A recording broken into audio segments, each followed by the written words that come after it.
Hello, beautiful people.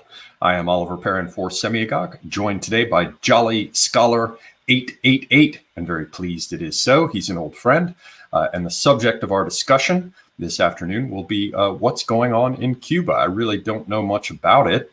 I checked online and read a few news articles, watched a couple clips just to try to get myself somewhat oriented, but I will be relying for the most part, as is proper, on Jolly Scholar, on Gerard here, to guide me through what's going on. He's been looking into it himself. I believe he recently did a clip online where he was, it was basically in Spanish, and he was discussing what he had researched up till that point. I think that was like a week or so back. So this will be in English, and we'll be revisiting it to see what's going on there. Before we get started, please do follow my channel, Semiagog, as well as the sister channel, A Safer Space. You can do that on BitChute,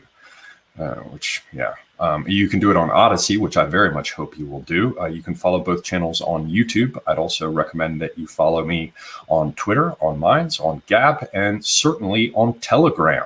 I also want to take this opportunity to thank the Praetorian Chads responsible for making all of this possible. Let me get over here. This is the list of those patrons who make all of this possible. Let me just go ahead and make this as big as I can so you can see these mighty names. I want to thank all of these people very much. They're the ones who make this ongoing presentation of content possible. Also, obviously, thank you to the people who kindly like the videos, comment on them, subscribe to the channel, and definitely those who hit the bell for notifications. But to these, my patrons, all of the credit and none of the blame. One other thing, shilling my books. This is my sci-fi book, Vinculum. You can find this on Amazon under the name Oliver Perrin. Gerard has a copy too. Excellent. Oh, right under my bottle of Bacardi. Excellent. Well, we're definitely getting into that afternoon happy hour, right? And this is my collection of poems. It's called Cinders from the Bloomery of Youth. You can find that on Amazon as well under the name Oliver Timken Perrin. And what else do I have? I have something sent by a channel viewer. This is from John Goris. He must have had some idea of what we were going to be talking about today, Gerard. This came to my P.O. box. You'll see there's a first publication in almost 50 years from the Hard Case Crime series. This one looks totally like a reprint of 60s Pulp. This one's called Killing Castro. Okay. So he just mailed that to me in the post. And look at this lovely artwork he produced for me, Gerard. It reads, "Hey, Ollie, you've heard of the Bay of Pigs, a butt with 2 T's. Have you heard of the Bay of Tits? Well, read up, I say." I don't know. I like that. I don't know what's going on with John Goris. That's pretty funny, though. That's pretty good. He's clearly got a screw loose. So I thank him and everyone who sends things to my wonderful post office box, things that are both legal and moral. That's Post Office Box 16006, Atlanta, Georgia 30316. So, yes, Gerard. First off, I should tell everyone they can follow your channel, JollyScholar888, and I hope they will do so. You've got content that goes up fairly regularly on. Fairly, I'm still kind of getting into this, but yeah. Yeah, and I saw the last one. Let me just go ahead and pull this up here that you had posted. Yeah, doing a little experimentation with the fake voice and all that is kind of funny, but yeah, but the one before that was sort of more substantial. There's your Spanish one, Protestas Actuales en Cuba, and then I see that you've got further in your very interesting series, the second and third Great Awakenings, in which you explore how there's this American phenomena of religiously inspired Great Awakenings. And I get the impression that you're sort of arcing forward and will eventually arrive at drawing parallels with that and wokeness, which is sort of an interesting non-coincidence, isn't it? Yeah. I mean, it's an exact, like, farcical. It's a parody. But I'm also going to go towards Burning Man with the hippie communes, because they were all presaged by the 1850s, which makes it really the whole thing of free love, for instance. The sexual revolution that we thought happened in the 60s.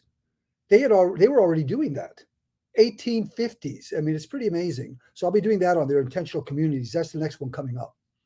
Well, I definitely recommend everybody check out his channel. Feel free to subscribe when you're over there. I really enjoyed the series on the Great Awakenings and some of the stuff about folk music and musical traditions. Yeah, yeah, definitely building a case. I suspect you're going towards something that you're laying the groundwork for. Yeah, I'm laying the groundwork eventually to move to my theory of techno-anarchism, but I'm kind of just going there slowly to create a, an argument, a discussion, but also some enlightened points that people can look at and say, "Oh, I see. This is why we're going there." And I'll be doing stuff on cryptocurrencies and platforms. I'll be doing on that too because it's fascinating. My gosh, what a fascinating subject that is, right? Well, it seems appropriate in discussing anarchism that you would be wearing your G.K. Chesterton, the man who was Thursday, sunglasses, shaded glasses. Okay, so I'm coming. Reading glasses. They just come with this orange tint, and I like it. I like it too. Hey, man, yeah. Wear it well. Yeah, so. I'm aware that there were protests in Cuba. I think all of this started something like 2 weeks ago. I mean, this most immediate upsurge. And as I understand it, the claims are that this is a more youth-led movement than at times in the past. I don't know if that's true. That's the kind of thing I'm seeing on the news programs. Of course, a lot of the news programs like to talk about how it's all because the U.S. has blockaded them and they're starving. Which seems like nonsense. I've heard, stuff about how, it's actually because of COVID and they want medicine. That sounds like nonsense too. So there's a lot going on out there that I can't make much sense of because I don't have the background for it. I will say that it does seem rather odd that we're seeing issues in Haiti. We're seeing issues in Cuba. We're seeing issues in South Africa. We're seeing perhaps continuing. Yeah, and how many of these are over those reasons as stupid as that, right? None of them. Let's look here at the Wikipedia right off. Listen to this. A series of protests against the Cuban government and the ruling Communist Party in Cuba began 11th of July, 2021, triggered by a shortage of food and medicine. Well, first of all, since when has there not been a shortage of food and medicine in Cuba in the last 50 years? I mean, what the hell? And the government's response to the resurgent COVID-19 pandemic in Cuba. Really, this is in Wikipedia, if you can imagine that. Well, I can't imagine it because now we can. Right. Wikipedia is entirely riddled and overrun with as Guy from V2 is saying, Wikipedia is the enemy. Well, I saw one of their founders apologizing for it. But still, it's still open though. You'd think other people would go in there and still override that. They're so overrepresented, the commies. I mean, I went in there, it literally, and we get back to Cuba very quickly, but it literally took me, a 1 year of arguing with editors when I was trying to add a mention of the fact that Nietzsche was overwhelmingly likely to have been inspired in part by Max Stirner. And it took a year. And what's odd is the only time I was finally able to get over the editors who didn't want anything about that added was when I brought in one of these other leftist editors who had more seniority. At the time, it depends on how long you've been there, how many times you make edits, and all these sort of things go into whether or not you're considered an authority to initiate processes and that kind of thing. And it was only when I was able to quote out of the back of a Deleuze book that Stirner had something to do with Nietzsche, that these leftists came charging in because they thought they were defending Deleuze. So yeah, it's a nightmare over there. But how are we to understand what's happening? There's what happened 2 weeks ago, and then there's sort of what's been going on. So these are the three questions I'd love to get answered for myself and everybody else. What caused this? What's happening? And what's likely to happen? So if you can maybe set the stage for us. Sorry to be so long-winded. Right. Well, there's a couple of things we set the stage again. The difference between these uprisings and previous ones, plus previous revolutions, which is very interesting. That's what Guillermo and he really brought up and emphasized, that there is something different about this. And so I'd like to bring up first just that crazy general, right, who says, what is Miley's? Mark Milley? Right. The one, white rage. He wants to understand, what happened January 6th and white was a white rage, and because he's white. Oh, wow, he noticed that, and that was actually acceptable, right? That there's such a thing. That's interesting enough right there. But see, the reason I bring this up is this idiot wants to ask university professors. He wants to ask university professors, does he not know where they're coming from? Instead of asking people like me or other people that were there. Right? I was there on the one before, a week before, and there were plenty of people that I know that were. It wasn't there. a week before; it was a good while before, wasn't it? You're talking about the first protest for before, like a month, something. Yeah, maybe more. Yeah. Well, the same kinds of people were there as were at the second one. You know, he could just ask us. He could ask them. He never thought to ask the people. This idiot. He's going to ask university professors and check into what. I'm just past this thing. I no longer want to describe as idiocy that which can most parsimoniously be explained as corruption and malice. So I'm not sure he's an idiot. Well, well, that's a good point. But in his case, I actually believe the man, you know, we can divide him up into commissars and dupes. And the dupes, I have to say, there's no excuse. You're stupid now. But okay, we can, you know, argue that.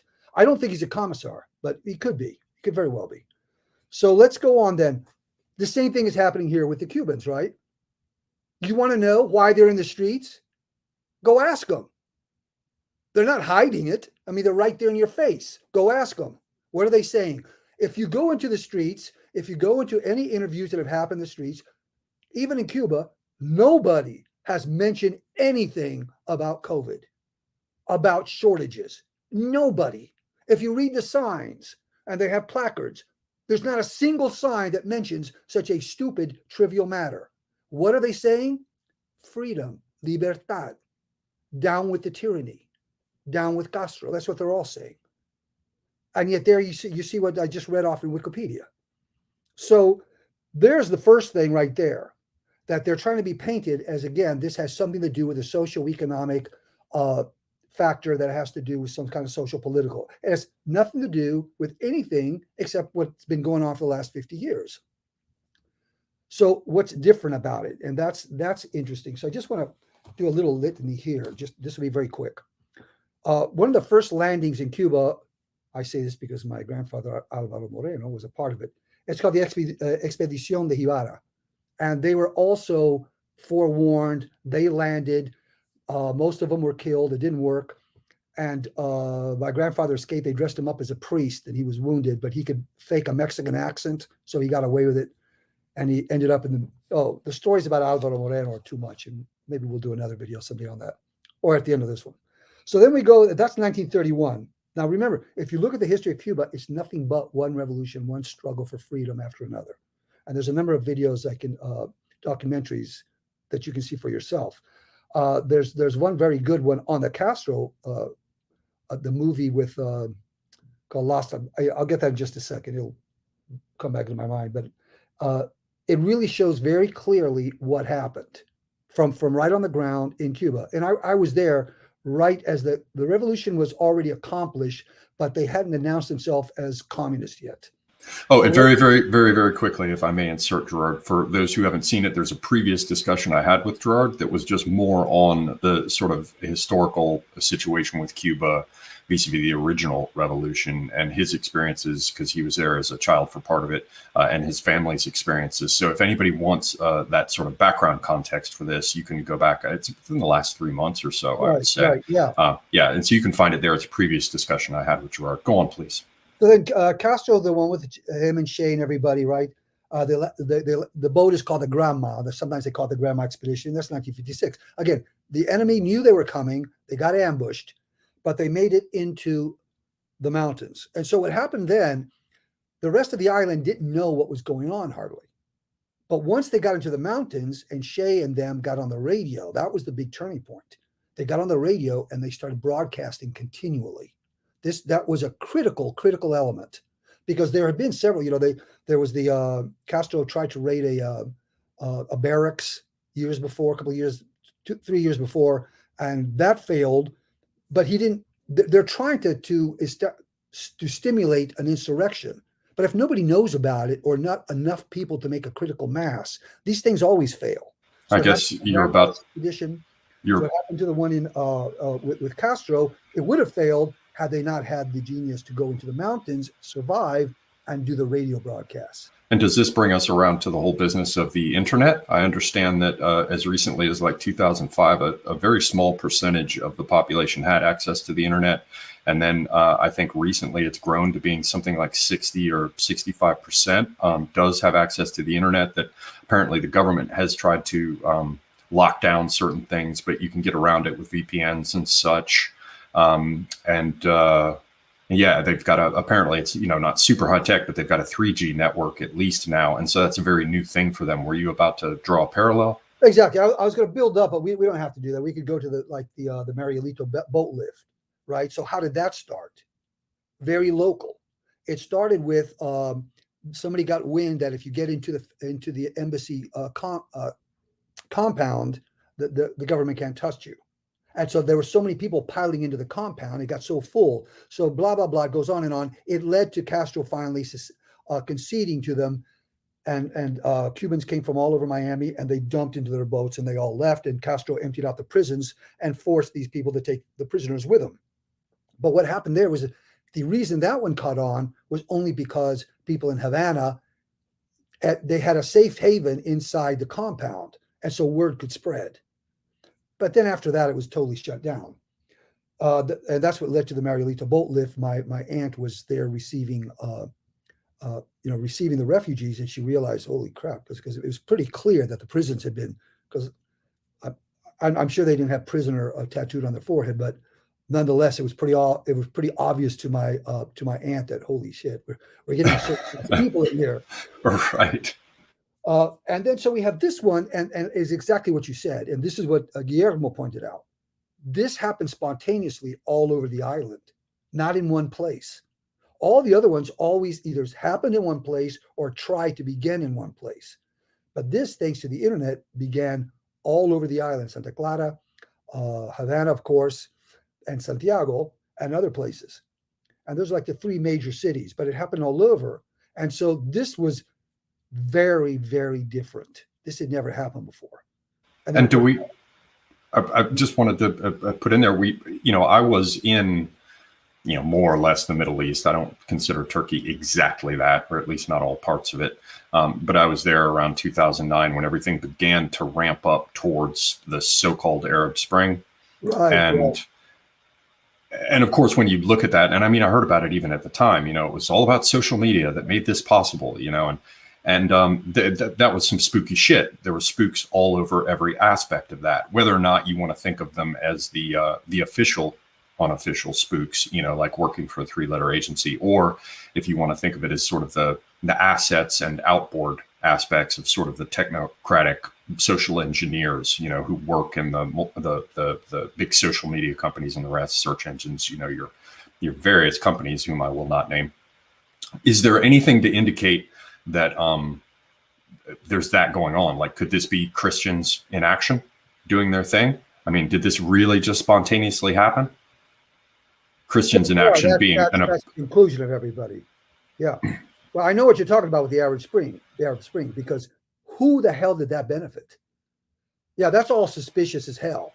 Yeah, well, I mean, remember one of the Facebook was instrumental, suspicious as hell. Like and remember, Mubarak was about to fall from power anyway. He was like in his 80s. It was a seething cauldron of resentment with the Muslim Brotherhood and everything else. So, to my mind, the other way around, though, that actually he had pretty much slammed the Brotherhood up against the wall, and that he could have he wouldn't have going to survive, but he could have designated a protege. And absolutely, but decided we didn't want that, and that's what really is suspicious.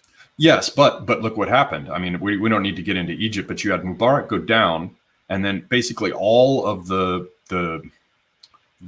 potential issues and problems got sucked right out of the woodwork into the open, and then they all got smashed, and then Sisi got put in. So now there's another military dictator, and it's stable. So when you're thinking about it in the short term, you can say that this is they. You have to look at the long game in the sense that sometimes it makes sense. Right. They don't care about upheaval. They want to draw out the poison and get those names and break down those networks and throw them in prison. Then put your dictator in, and then you have an opportunity to pull their teeth. Yeah, but again, if this is, they're not talking about what triggered it as being anything but what the people have been wanting for 50 years. Sure. But now, I mean, Christians in action have been doing their thing with Cuba for more than 50 years. I mean, in addition to your family, I think in the last episode, we talked about how my father had been recruited, didn't end up going, but almost did, been recruited to at least run people, if not other things, on his sailboat between Florida and Cuba. Right. Yeah, So I'm sorry. Yeah, for a minute I was going, what is he talking about? Okay, so it could be, that's not the consensus so far. that's not the Cubans themselves are not saying, oh, this is just caused by, three-letter agencies trying to drive us to do things. No, they're not. And you don't need that explanation to explain why they would rise up, because it's a shithole. It's an absolute shithole. Right. And Cuba used to be absolutely gorgeous. And it's, my mother went and saw, there was remember when the Buena Vista Club came out? I remember when that all got popular. Yeah. Well, my mother was, oh, good, this is the music. And then she's looking at the videos going, holy shit, that's my city. And she was so depressed. She goes, that's Havana? That's what's happened to it?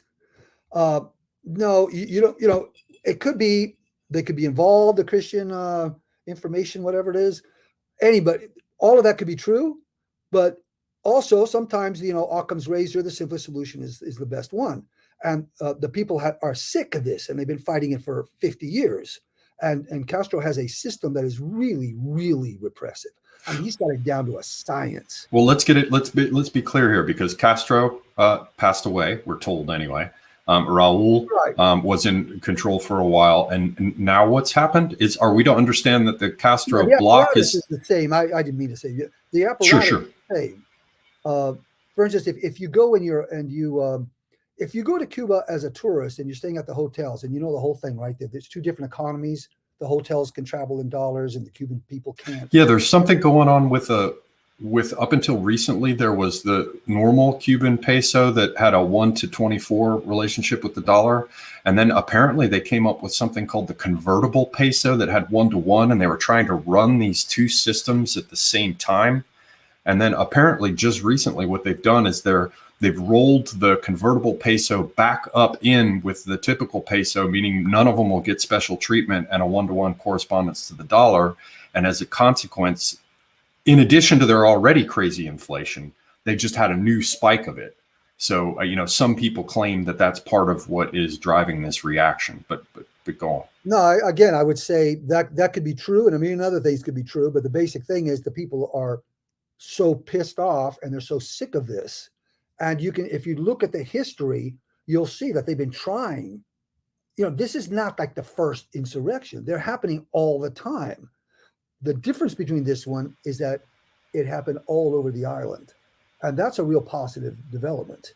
Yeah, well, the very first comment in the chat stream here before the live stream even started was, when are there not protests in Cuba? So that's very much true. I mean, it's just there was the mujeres en blancas, these ladies that dressed in white that have been coming out for a decade now after this this was a real Christian movement, and the leader was disappeared in this supposedly a car accident. And of course, the people were there say, what car accident, man? They were ran off the road and shot. But whatever. And so these ladies would come out, and this had been going on. They were beaten and everything else, and they would come out anyways, looking for their, like in Argentina, where they had the desaparecidos, the disappeared. Well, it's the same thing. All these people disappeared. So it's just never ending, right? And the interesting thing about this is that you heard about Las Mujeres en Blancas secondhand, third hand, and goes, oh yeah, this is going on. Maybe somebody could smuggle a picture, smuggle a video.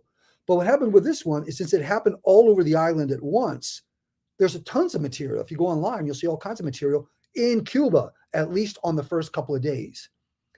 And apparently they did something where they knee-jerk tried to shut down the internet, but it only lasted for a few hours or something. What was that?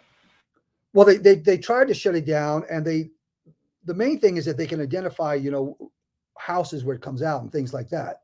So that becomes really dangerous. How well is the internet functioning right now?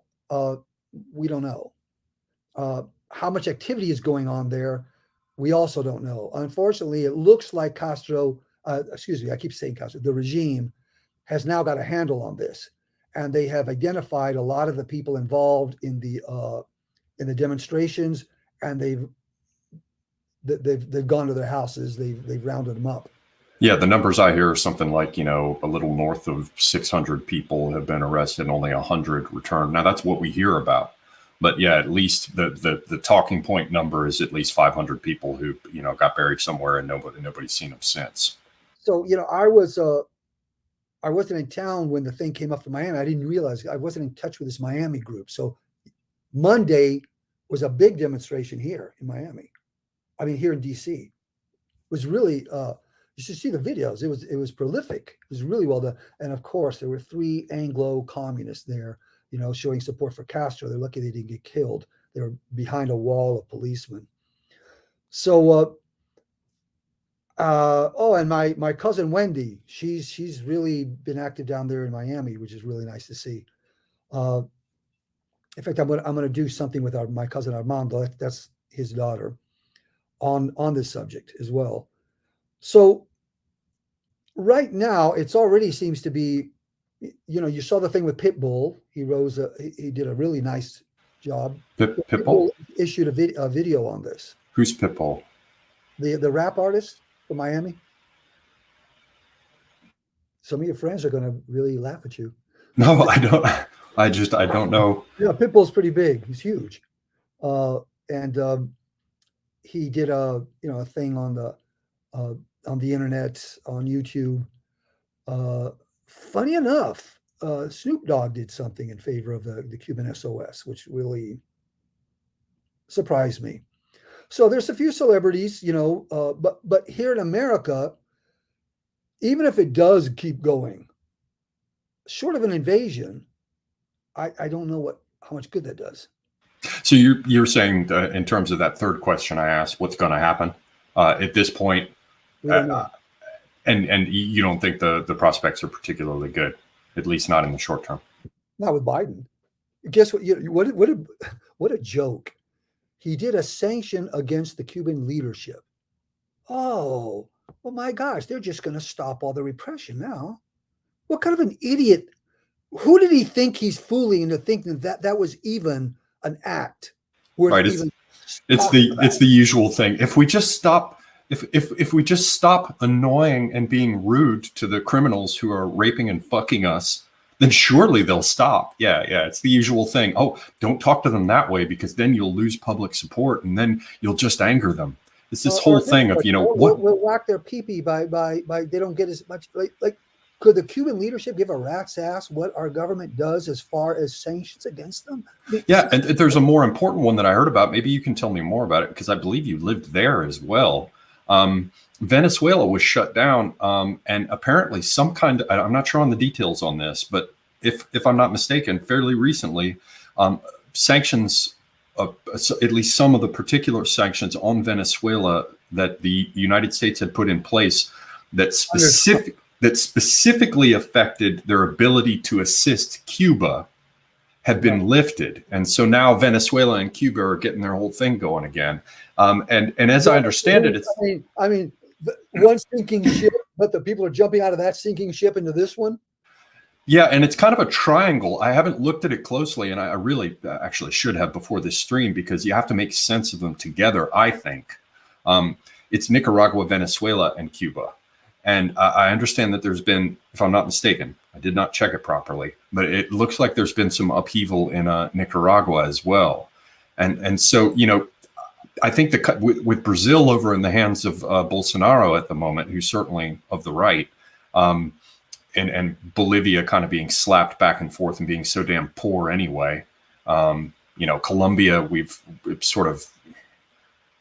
they've stabilized somewhat, at least momentarily, as regards their back and forth between the communists and the rest. So it seems like Nicaragua, Venezuela, and Cuba are sort of the key aspects currently of the communist foothold in the new world. So I have to imagine you have to think about them together. Is still, though, because a lot of the population is just not with this. I mean, they go in and out of those regimes. Okay, let's just say that they're doing okay now in the communist fold. Venezuela is useless. useless. They can't even help themselves. Cuba is useless. They can't help themselves. So really, it almost doesn't matter. The only thing that matters is who's going to launch an invasion to finally put an end to this.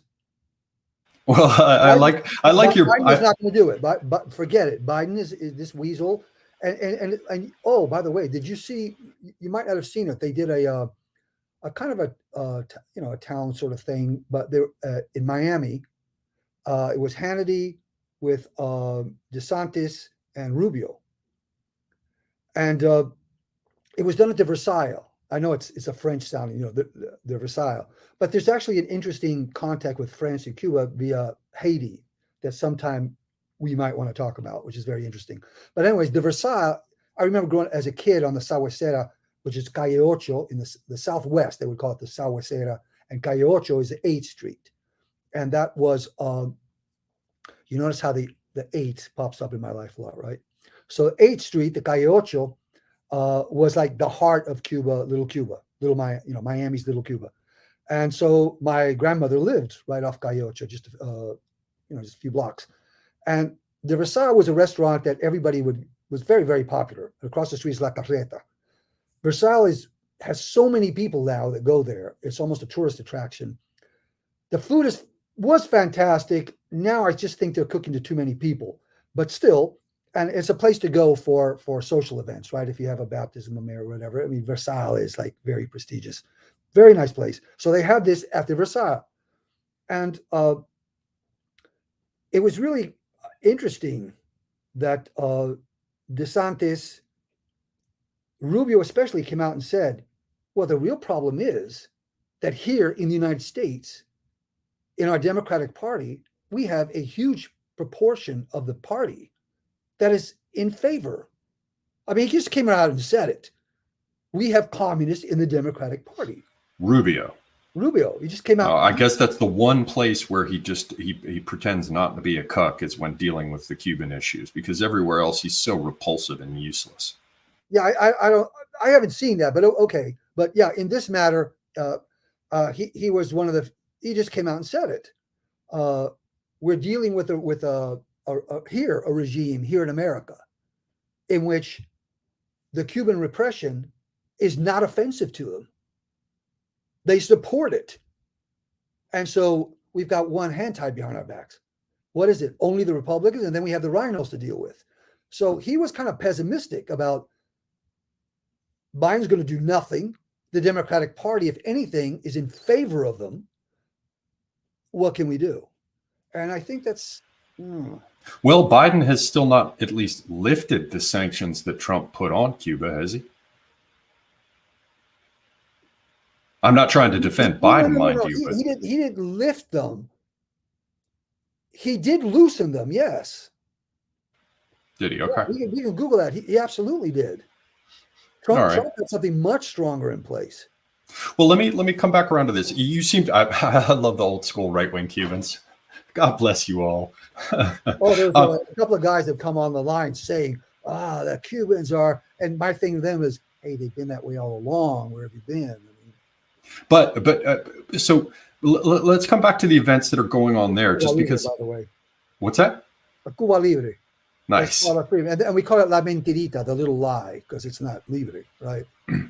So I hate to ruin a good rum with Coke at all, but for now I thought I'd do it. The Bacardi Gold. And if you say it's Puerto Rico, Santiago de Cuba, 1802, right? It's originally from Cuba. Right. They just had to move, I guess, in order to continue their operations. So that's you have to have a lime, right? Lime and a little Coke and rum. And I was checking out to see how it shows up on the camera. It does. There's my Jolly Scholar 888, which I'll be peddling soon, right? Nice. The merch. Buy merch. Always buy merch. So is there anything further that can be said about why now? I mean, we've already observed that these problems have been going on forever. We've already observed that people have been deeply dissatisfied forever. We've already observed that they're protesting all the time. What is it about right now? I mean, the specific that's timing. what I'm saying. There's nothing different about it, except that it happened all over the island at once, which has never happened before. And we got wind of it very quickly here, and the community responded. So it kind of pushed We it. had big demonstrations in Miami. They had a really big one here. They've had them in other parts of the world, as a matter of fact. So that's what's different. Unfortunately, had this happened under Trump, we might think that maybe something more valuable could come with it. I'm a little bit pessimistic. With the Biden administration, as Rubio put it, what the hell? Half of his administration loves Castro. I mean, loves that regime. I mean, listen to them. Listen to AOC and them, what they say. They're all for him. And there's no way that people think that AOC is in conflict with that criminal Pelosi and the gang Shift and the other one. Right. No, Yeah. It's just nonsense. No, what they do is they let AOC and the gang be the weather vane. If it starts going against them, they go, oh, yeah, they're a little bit extreme. Yeah, they'll just press the plausible deniability button. Exactly. They could not exist without Pelosi and them's total support. Pelosi came out of a college here that I was looking at too. It's a Catholic college. And I went there when I was looking for work in ethnomusicology, and somebody sent me there to talk to this. Oh my God, this was 10 years ago, and the PC disease was just rampant there. So this is the environment that she's come out of. She's a socialist Marxist, Pelosi through and through. And, yeah, she's ridiculous. And also just moving about and beneath they're all her. Fascists. In the end, they're all fascists. That's why she's married to a wealthy guy, and she lives in a gated community with people with guns protecting her while she wants to take our guns and dismantle the border. Yeah, all the while. They said Cubans can't come, right? We've got people coming across the border by the hundreds of thousands with COVID. No problem. We even got the Air Force to go ship them around. And yet they said, oh, no, if the Cubans come across the road, we'll have to send them back. Wow. Yeah, it's ridiculous. And all the while she's moving beneath her devout Catholic skin suit, making these gestures of her Catholicism. Yeah. So, okay, what has happened? It seemed like it popped up pretty strongly roughly 2 weeks back, give or take. And there was a burst of news about it. I've noticed that coverage of it has gone down. Information about it, as you have said, from Cuba. Monday, because Monday they had that really big demonstration right here in DC. But that's the whole issue peaking stateside. Do you have any kind of indication from your family and their contacts of what has happened since this started up till now, up till today, right now, what's going on in Cuba? Do we have any idea? Well, yeah, we have an idea. It's been shut down. Yeah, unless they have no weapons, they're disarmed. Well, yeah, sure. And the regime is armed to the teeth. They have that thing I told you about in that last show we did, right? Los ojos, the eyes. There's a person on every community, every few city blocks. There's a spy. Like everybody knows who the spy is, right? Like the block wardens or the commissars, Blockfort. Yeah. So. I mean, internally, I don't see how they can pull it off. The regime is so entrenched, and they're so violent, and they have so much arms, and the people are completely and utterly disarmed. Without exterior help, I don't know. So what are you hearing then? Just because I'm certainly, I don't have, my dad lived in Nicaragua as a kid, but I don't have any Latin blood. I don't hear about it. I don't speak Spanish. What are the conversations? What are you hearing from the Cuban community, as they would like to say these days? What's going on? What's the scuttlebutt? How is this being construed and considered? Well, the guy I really need to talk to is Armando, because Armando has a lot of connections with all this. He's quite a character. And I haven't got through to him prior to this. If there is a lot of that, I would know it. He would be one of the first persons to know about it. But I think one of the problems is the Cuban community is doing so well in Miami.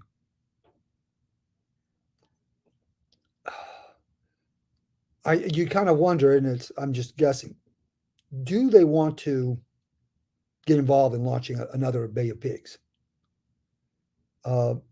And I mean, how could they without government support on this side? I mean, well, they have enough finances. They probably could. But without, that would be interesting to see the headlines written about that. You know, Biden administration has to crack down on covert movement of. Oh yeah. Well, that's even probably has happened. Well, it certainly did back in the day. I mean, in the 60s, yeah, that would not be surprising at all. The CIA cracking down on people planning to another. But you know, the logistics and everything involved. We're just gonna have to wait and see. If there's something going on underground, nobody's going to say anything right now, because without an invasion or somebody funneling lots of arms in there, this can't work. I mean, they'll mow them down. If you've ever seen the videos, and you can go online and see them, all the protesters get attacked, not subtly. I mean, they get attacked right there and they get carted off, beaten, and, you know, they got them by the throats and they put them in the cars. There's nothing subtle about it. And I noticed that they did come. Yeah. So there's very little to hope for if these people are unarmed, because they simply have no chance. But now I've noticed that the government has since deployed what appear to be, you know, the requisite show of counter demonstrations by government supporters. Thousands of people attended. I mean, just for me, just for our viewers, who are those people? Is this something similar to how, like, Ceausescu went and picked up miners and busted them in and paid them? It's simpler to that. It's like here in COVID, you lose your job. It's like cancel culture. You lose your job. When they say, hey, get on the bus, go down there and demonstrate, if you don't go, you lose your job. So everybody goes. And they walk around, yada, you know, they even, I told you about that friend of mine that was, he's a ethnomusicologist, and he went down to Cuba for, he's a leftist, right? So he was really expecting this is going to be great. And they were at Carnival. And so they said, oh, great. He can't wait to, you know, see the Carnival. So he's there at one of the Carnival places. I mean, you know, one of the, like in Spain, be Hermandades, in Cuba, there'd be neighborhood similar to an hermandad, to a brotherhood, but a carnival band, right? And so they're all playing dominoes, smoking cigars, and, you know, looking at their watch. Yeah. And he goes, he's all excited, man. We're going to go out and do carnival, you know.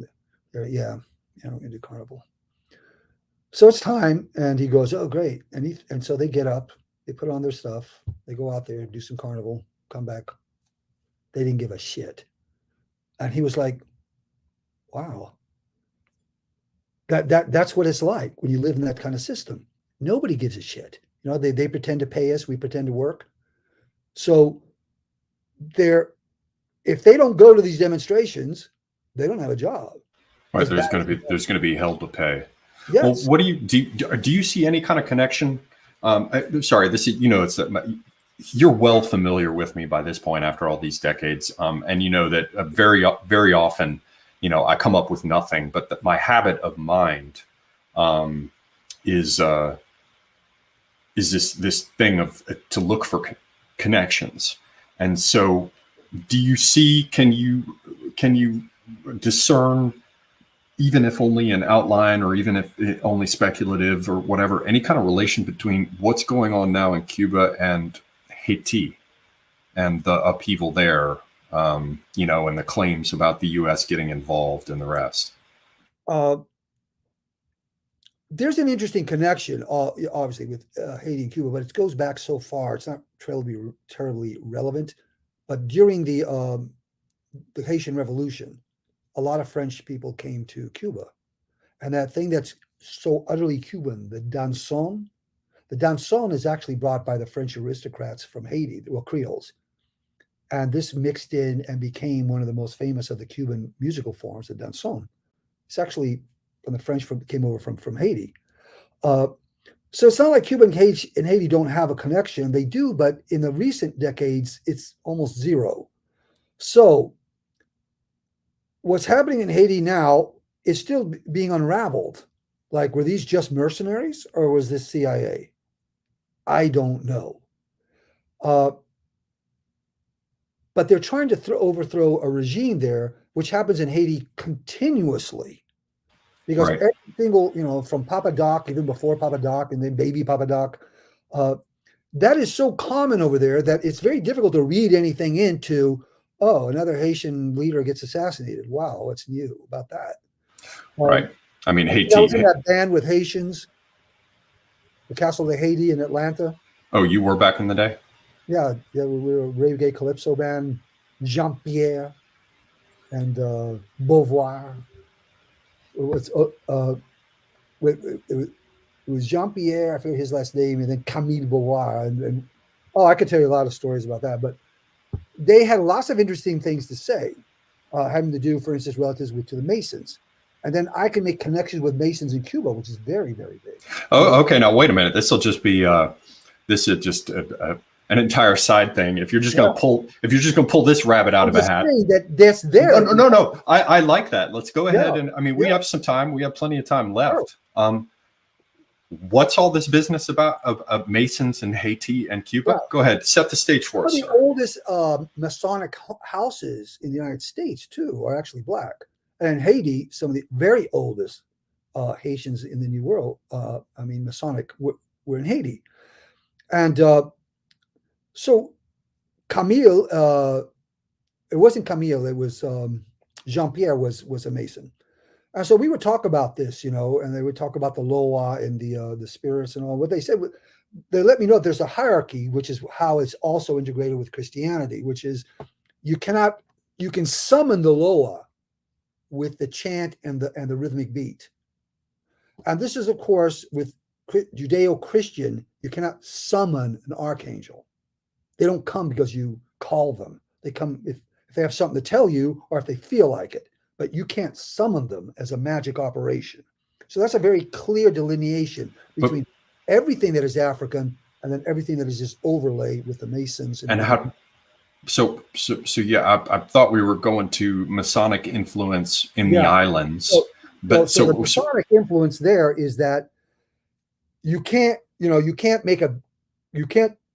cleave. Here is Voodoo Haitian and here are Masons. You can't do that in a culture that's that African. You can't do that. So the spirits are still alive and well, and so the Masonic temples there have to make this cleavage between, okay, we recognize Ogun, we recognize Uzuli, but nonetheless, we don't call them in Masonic rites and stuff. And so according to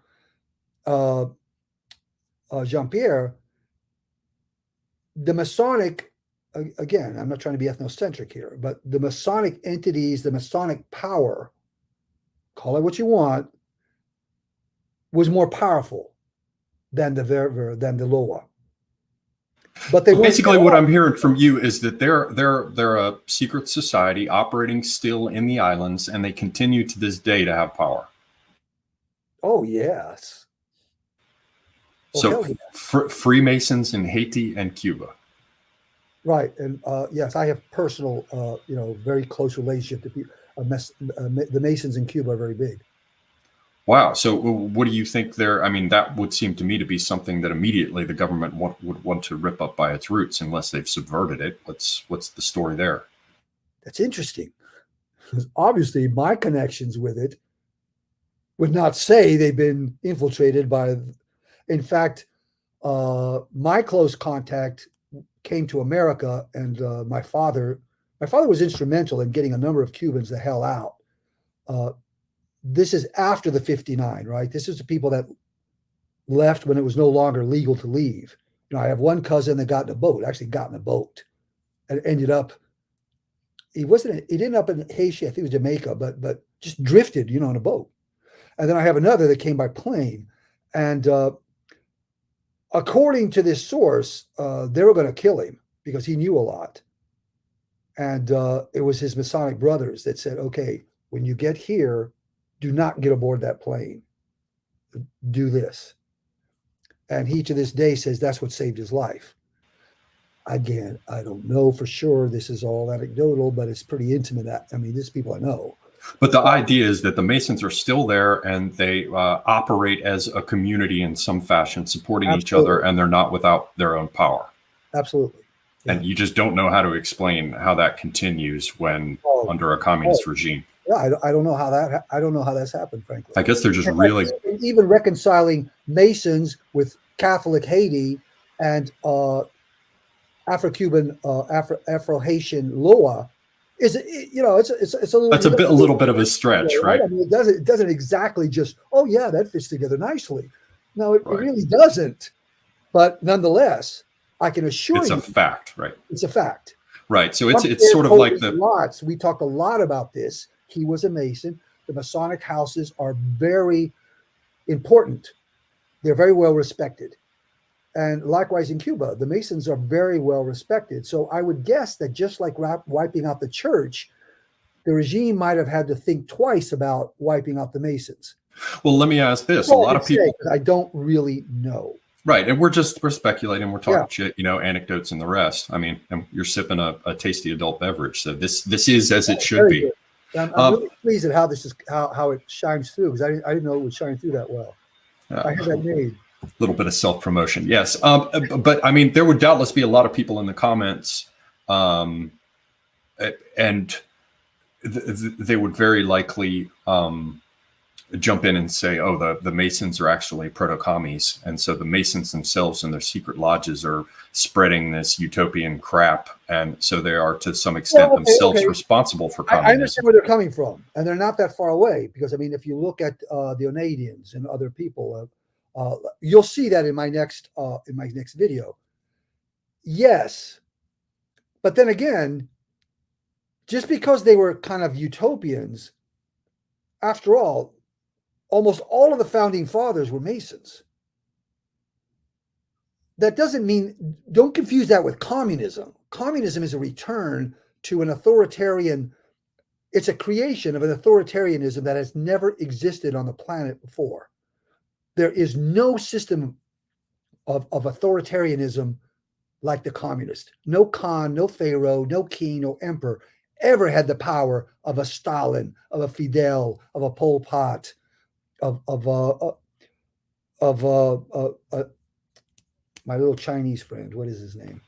Xi Jinping or Mao. Mao Zedong. I'm into Wuxia now, right? So watching these crazy Chinese TV shows. Okay, so basically what I'm saying is that. Don't confuse that, okay? Yes, the Masons were always looking for a better humanity, and sure, they were definitely utopian. They might have got in line in some way, relationship with socialists, or maybe. I won't say that's not true, but come on, don't confuse the two, because they're not the same. Right. Okay. And now some other people have asked, is there a Jewish community in Cuba today, and what is their position under communism? If they exist. Yeah, there's always been a Jewish community, and a lot of people, like when they get really ugly, they'll go, the Jews of the Antilles. Oh, come on, man. I don't know a single Jew. Okay, I'm just telling you that. And I grew up, and there was one aunt of mine. Was she an aunt? Yeah, sort of. No, she's an aunt's sister. No, she's an aunt's sister would still be an aunt, right? Right. There's an aunt's cousin who married a Jewish guy, and that's it. So no, but all I'm trying to ask: what is the Jewish role in Cuba, if any? It's there. I mean, they're everywhere. Is it pivotal? Is it important? Is it significant? No. Okay. No. So there are Jews in Cuba, right? Yes. What's their role in Cuba? There is none. And I have to tell you something else that your watchers and must really understand. In Cuba, it doesn't matter if you're Jewish, black, mulatto, quadroon, completely white, whatever. Cubans identify as being Cubans to a degree that I think most, even especially among liberal Americans, they're not going to understand this. They're Cubans. So it's the ultimate civnat. They are Cubans. And this is even prior to communism. Yes, completely prior to communism. And why do you think that, like, for example, in Mexico, they don't have that kind of acceptance of the different racial categories. The indigenous are still something different from this and this. But I don't want to talk too much. I don't know. No, but specifically about Cuba, what I'm asking, I only brought that up by way of contrast to ask you, why do you think it's so different in Cuba, where they just say we're all Cubans? Because there are like tons of blacks in Cuba, and there aren't tons of blacks in Mexico, right? Right. And you still have a considerable class and racial divides in Mexico. And from what I'm hearing from you, at least the racial ones. People versus it's, from my understanding now, I'm not real knowledgeable on this, but I've seen it from a distance, all those fissures. I can tell you almost, you hate to speak in absolutes. Those fissures don't exist in Cuba. Now, they may exist to some degree. Now, somebody can argue, well, yeah, there's a little bit of racism here. So, okay, fine. But in general, if you talk remember, Cuba has blacks that are coal black. In other words, they have not mixed with anybody in centuries. And they have everything in between, and they have blonde, blue-eyed. My grandfather was blonde, green-eyed, and 6 foot, right? And he's Cuban. And whereas my abuela is very, very quite dark, well, olive. Maria Lola was olive-skinned, and I can go on and on. Right? But why do you think it's different in Cuba as opposed to these other places? That's what I'm trying to get at. It's very interesting. The Cuban culture is so strong that Cubans identify completely with being Cuban. Why is that? That's a great question, and I don't know the answer. All I know is that it seems to be, it's true. If you go to Miami today and you ask a black Cuban, are you black or are you Cuban? It's not going to be a question. He's going to say, I'm Cuban. Do you have more in common with Cubans than you do with blacks? He'll say, absolutely. And you can go down the line to a white Cuban, a mulatto Cuban, even Asians, because I had a tia China. She wasn't really my aunt. It's funny, I have a number of tios and aunts that aren't blood aunts or blood blood uncles that I nonetheless called them. Tio Huicho was actually not blood uncle, but it's kind of an uncle. And tia China was not a blood, but there was a lot of Chinese that came to Cuba. I mean, obviously not a lot, but a fairly good number. So I had a tia China. And you would ask an Asian Cuban, are you Cuban? Or are you blah, blah? No, I'm Cuban. And again, I would say to your listeners, don't take my word for it. Go to Miami and ask them yourself. You don't have to read about this. You don't have to. This is not esoteric knowledge. Don't trust anybody's opinion. If you're anywhere in Florida, or if you take a trip, just go there and ask them. And so you see this. Did you see the picture that I had on my Facebook? Right. I mean, this guy was very black. Oh, the one with the T-shirt. With the T-shirt and the flag, right? Right. That would be. He could be an Afro-Cuban American that's been born here. I don't know. I don't know the story behind him, but what that represents is just any Cuban will look at that and say, of course. Right. So basically, for those who don't know, the picture Gerard's talking about had a guy wearing a T-shirt, and it said, and it had a picture of Che Guevara on the front of it, and said, "Communism killed 100 million people, and all I got was this stupid T-shirt with Che on it, with the interdit across it." Right. Okay. Well, then that's very interesting, and that's one part of it. So the Masons, when we were talking about the Masons, I frankly don't know how pervasive Masonry is in Cuba. But I have hearsay knowledge, both in Haiti and in Cuba, that says it's very pervasive. And that's about as far as I can say. Okay. And well, let's thank you for that. Let's come back around to this business of the protests themselves. You recently did this stream in Spanish about it, and of course, not speaking Spanish, I can't follow all that. I want to come back around, since I've sort of been, leading the discussion thus far. Maybe turn it over to you and ask you to discuss maybe some of the things that you covered in that you haven't had a chance to mention yet. Well, no, I actually started off with that. Guillermo's main point was this is the first time in which it happened all over the island at once. This hasn't happened before. And he said that's what gives it hope as a mystic now, right? Because hope means, okay, what? if you don't have a gun, you don't have a weapon, and the enemy knows who you are, they know where you are, they know where you live. I don't know. I don't know. Yeah, and I'll also say that, I mean, obviously, with this all happening, or not all, but let's say we are told that this is in large part happening because of and through the internet. And the bottom line is that all of that is traceable. So I'm not going to make this claim in the sense of saying that this is what has happened, but I certainly will suggest as a possibility that one should simply entertain as among the possibilities. Yeah, I see where you're going. Which is right. You just basically kick this thing off in order to get the most comprehensive reckoning of who's a problem in that island nation all at once. Yeah. The only thing I would argue with that, Viva Cuba Libre. The only thing I would argue with that is that as far as the regime deliberately wanting to flesh out who's against them, come on, the whole fucking island's against them. They know this. I mean, what would be the point of them doing some kind of, fake, no, I don't think so. I just don't think so. Because again, the whole island hates them. Now, my brother went there about, a few years ago, right? And he's not a leftist, but because he's with the Cuban family, he's definitely not pro, at that time, Castro was still alive. And he went there and he got in all these arguments with cab drivers and stuff like that. He says, "Isn't that car following us?" And he goes, No. Yeah, it is. My brother can be a real smart ass. I mean, he was just messing with him. Really? He just happens to still be there, but he's not following us. So what I'm saying is that you don't need to artificially create any scenario where the regime has to find out who their enemies are. Their enemies are virtually everybody.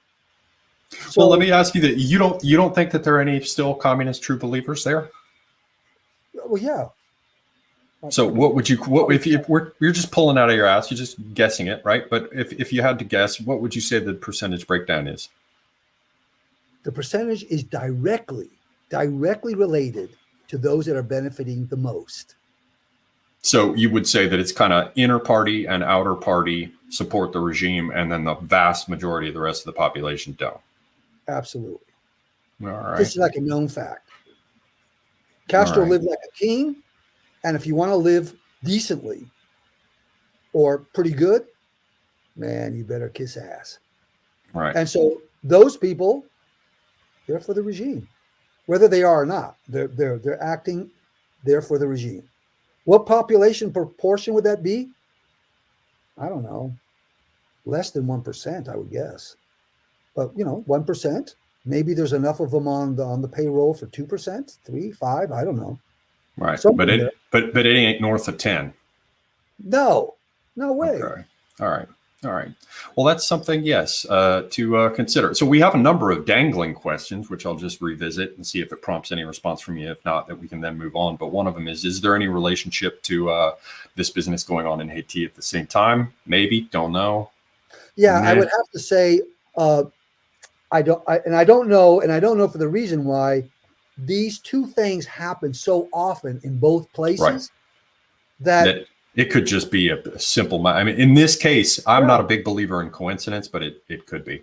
And then we've got this business of the three main questions I wanted to ask was what kicked it off now? We don't know, for the same reason you just mentioned, because it happens so damn often, right? But something that is different about it is that it happened all across the island at once. Right.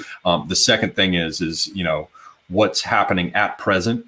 In terms of what has changed since last week, all we can really see there everything culminated Monday with a really good, powerful demonstration here, and people coming on from all over the nation, but especially Miami, here in DC.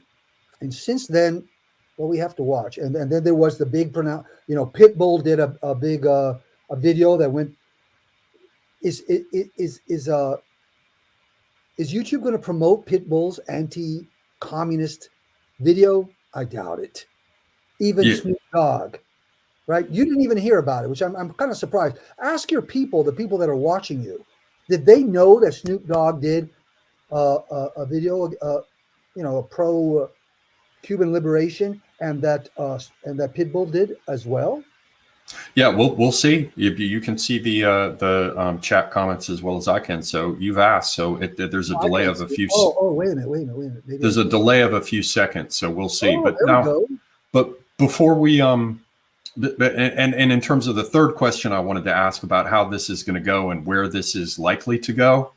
It sounds like you don't hold out high hopes for it at the moment. Okay, so let's move on. I think we've got. Okay, here's first question. A little thing that you might want to hear, because I see. Yeah, you're right. I'm now seeing the comments for the first time. All the hotel industry, the entire vacation. What would be a better word for that? Vacation, hospitality industry. The tourist industry is completely. It's the money generator for the army. People don't know. It seems like there's hospitality or owns the tourist industry. Yeah, all large hotels, everything. A large portion of the income, from what I was able to tell and researching just before this stream, they were saying something like 13% of the income for the country comes in from tourism. Probably 15% comes from sugar. In the hands of the military, that's their money generator. So that's why Cuban insurgents over the last few decades were bombing and attacking the tourist industry. They didn't want to kill anybody. They just wanted to put a halt, put a scare in the public image, right. And then they accidentally kill somebody. And that kind of... Part of the problem, though, seems to be that COVID has also impacted their tourism industry. Because as I started to say, it seems like a good bit of their money comes in. A significant percentage comes in, as you're saying, from tourism. Another percentage is from sugar exports, and another one is sending their doctors out that they pay pennies for, but the government charges quite a bit to send them to all these other countries. That's all social capital. It's social capital. They get a big. I remember even our friend Joselito, right? A lot of the people that we know. Oh yeah, but at least the doctors from Cuba, blah blah. Man, they milked that one good. The Cuban regime really, they had some brains. You got to hand it to them. Yeah, do a whole bunch of great doctors and send them all over the world, whether they're great or not, and send them all over the world for free and have them. I mean, come on, how can you not get sympathy and respect for your regime when you're sending out doctors? I mean, Sure. But the point is that all these various things have been impacted. The sugar, not as much, but tourism certainly has been hit hard with this COVID period. And apparently they say some of these doctors had to come home. Now, as you said, that is for social capital, but it also earns the government money because the doctors don't get paid, but Cuba gets paid for sending them. Not always, but often. Yeah, but not a lot because they can only send them to. Right. They're sending them to countries that don't. Countries that can't afford to pay. So, right. But if you combine, nevertheless, COVID and impact, just COVID's impact on tourism is going to affect the country's income in a major way. And at the same time, we've got this business going on with the hyperinflation and the changing of the situation with this peso and the rest. So perhaps that speaks to some extent to this business of why now. Though again, I don't think there's a why now, frankly. Right. Well, then let's. Why now? The thing will happen, if they can keep the internet going from breaking down, it'll happen again. That's my take on it. There is no why now. But when you bring about the sugar, when I was a little rascal in Cuba, we went out to see a relative who owned a sugar. There was a sugar plantation. No, it wasn't. There were not slaves working in the fields. Please relax, people.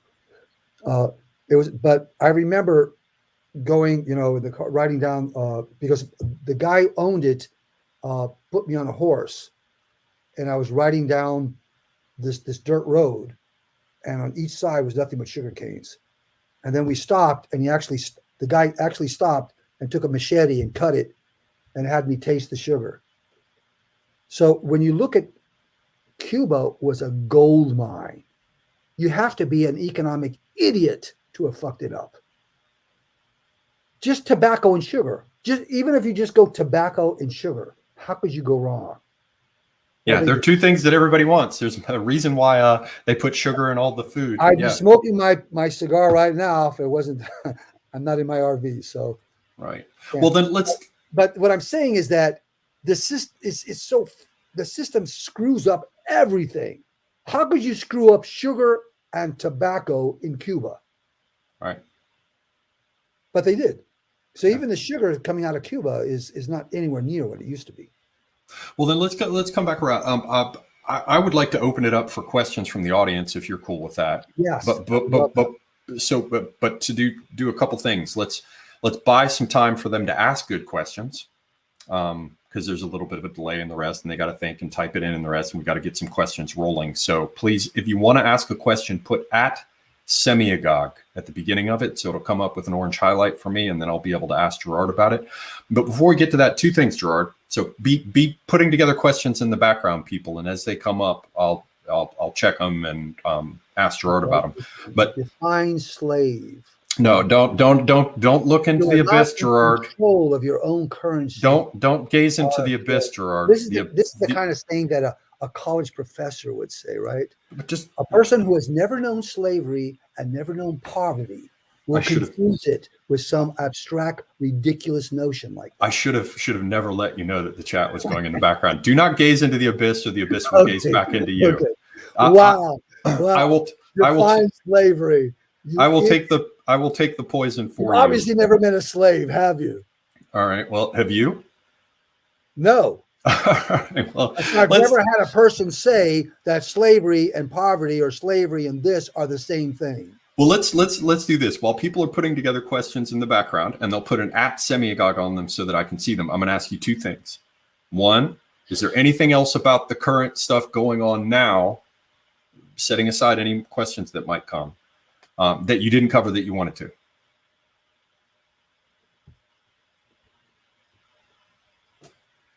No, the only thing that if I could add to is I have a, maybe we could do another one after I talk with Armando, because my other sources have said that everything is quiet right now. They don't know what's going on, and they're hoping for the best. Right. We'll just have to wait and see. Okay, then here's the next thing. While people are putting together questions, I see one has come in. We'll get to them after a few have backlogged, so then we can roll through them. You mentioned at the very outset of this that you had a relative, I think it was Alvaro, and somebody who got wounded and had to hide. Armando, sorry. Lots of relatives. That's just two of them. Right. But your thing was that one of them had been disguised as a priest to hide and fake the Mexican. Oh, that's my grandfather, Alvaro Moreno. Yeah. So it was Alvaro. Okay, so here's the part. At the beginning of the stream, before you had quite this much rum in you, you mentioned that you might cover some of these stories. So while we're waiting for questions to come in, we've only gotten one so far. Maybe you can tell us a couple of good Alvaro stories. I love it. Lay it on us. Alvaro Moreno is too much. He's too much. There are certain people that are epic. As you know, Mabuba was an epic person. All right, let's Alvaro Moreno was epic. So here he goes. He was a light opera singer. When he was in the cavalry in Cuba, in Mexico, they were out on maneuvers or something, and he got bit by it was either a tarantula, a scorpion, or I don't remember the story exactly, but he was bit by something poisonous, and they had to leave him behind. With, I think there were the Yaquis. Those of you in another epoch, another era altogether, who might have read the Castellanido, right? The right. Yaquis. So the Yaqui way of knowledge. There's a certain way you walk, right? Yeah. You must walk the this 60s. world as though you have a great amount of power, whether little or great. Some things about you can see where I went with that one, right? Right. So anyway, so part of the reason why he was treated by the indigenous people, and he was cured. Well, he was cured. They treated him until he finally was, and he had an affair with a colonel's wife, and that's why he had to leave Mexico. And then he was in New York as a light opera singer. And then when he joined the... But he was Cuban. He was actually Cuban, and he did military... His father was a judge, and he was very pissed off that he didn't get the position he thought he deserved. And so that's one of the reasons that he left. And plus, they were pressuring him. So here's the greatest story. But wait a minute. Hang on. I'm just trying to put together this picture of Alvaro. So bear with me just a moment. Alvaro Moreno. Alvaro Moreno was in Mexico. He was a Cuban who went to Mexico for a military thing. Well, he joined the cavalry. How he got into the cavalry, I don't know. So, but he was a Cuban who entered the Cuban military and did service for a time in Mexico. No. He left Cuba because he was driven out for political reasons. And what I was talking about the so he was a Cuban. This is long before the revolution. Oh yes. And yes. he left Cuba and went to Mexico. And expedition was 1931 that he participated in. Right. So he left Cuba, went to Mexico, joined the Mexican cavalry. Exactly. And that I asked this because it's important. That is why later he could fake a Mexican accent. Exactly. All right. Go on. So anyway, yes. So he joined with the Expedición de Jibara, which they were waiting for him, just like they were in the Bay of Pigs, just like they were with Fidel Castro, and he got wounded, disguised as a priest, left. After a while, he went to New York, where he was a light opera singer. And I remember that with Abuelo, because, in Miami, I would hear him sing, he's loved to. And so in Havana, when my mother, right, when my father courted my mother, by the way, for those of you who don't know, my father was a Georgia hillbilly. He was a definitely white cracker. But see, Americans were very much loved by that back then. I know. You liberals find that hard to imagine, but it was quite true. Americans were very well liked. And so my grandmother, they were all, they had to test this guy out, but he won them over. My dad was very good looking, very cool, and very ambitious. So he married my mother. My mother was a princess. My gosh, when they got married, it was all over the Cuban, papers. So Alvaro Moreno came back, and he became in Cuba, the police, the National Guard, the Army are three divisions, right? And he was the head of the police, which means he was in fact the head of a kind of a military organization. And he had a lot of interesting things to say about that time. When Batista came to power, they didn't like him. So it was a very clear thing. Are they going to assassinate him or what? So Alvaro Moreno had this reputation of always being impeccably dressed in white. He always dressed impeccably. And so he said, whatever the hell, I'm going to sit on my front porch. And it was a beautiful house. I remember one day seeing my mother's, she was dressed like Chiquita Banana, just as a kind of funny thing. I don't know what was for the picture. And I said, oh, Mom, you're in front of the library. Where is that? She goes, that's my house. Goes, damn. Right. So Alvaro Moreno would just sit there. Interestingly enough, my hillbilly dad was there when this happened. They came, and several limousines, armed guards, came, and that was going to happen. Either they're going to shoot him, assassinate him, arrest him, whatever they're going to do. And it was Batista. And so what they said was this: Alvaro Moreno, you're a very distinguished person. We admire you very much. But due to medical circumstances, we think you should retire. We have a doctor here to attest to this. So yeah, the doctor attested to us. And so the story is, the short part is, they didn't assassinate him, even though he sat on his front porch dressed in his white. He was known for this, impeccable clothing. And he said, well, if they're going to shoot me, they'll shoot me. Okay, that's fine. And he just sat there. And one day they showed up, and it just happened to be that my father was courting my mother. And he happened to be there. All the limousines showed up. The guys came out. The armed guards were back there. And they said, well, you just need to retire. He was okay. So he went on to the United States after that? No. He retired in Santa Fe, Cuba, which is where I went to first grade in. Santa Fe, Cuba. So he retired, and that's all.